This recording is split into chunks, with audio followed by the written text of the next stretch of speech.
অহৈতুকী ভক্তি কাকে বলে? ঠাকুর শ্রী রামকৃষ্ণ পরমহংসদেব বলেছেন, তোমরা সাকার মানো না, তাতে কিছু ক্ষতি নাই, নিরাকারে নিষ্ঠা থাকলেই হলো।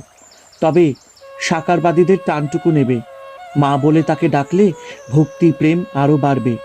কখনো দাস্য, কখনো সখা, কখনো বাৎসল্য, কখনো মধুর ভাব।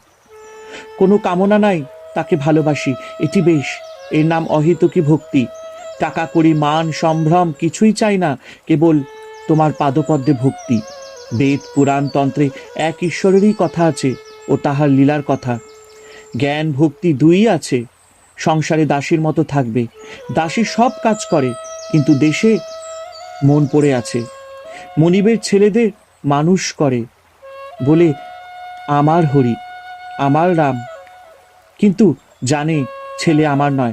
তোমরা যে নির্জনে সাধন করছো, এ খুব ভালো, তার কৃপা হবে। জনক রাজা নির্জনে কত সাধন করেছিলেন। সাধন করলে তবে তো সংসারে নির্লিপ্ত হওয়া যায়। জয় ঠাকুর শ্রী রামকৃষ্ণ পরমহংসদেবের জয়।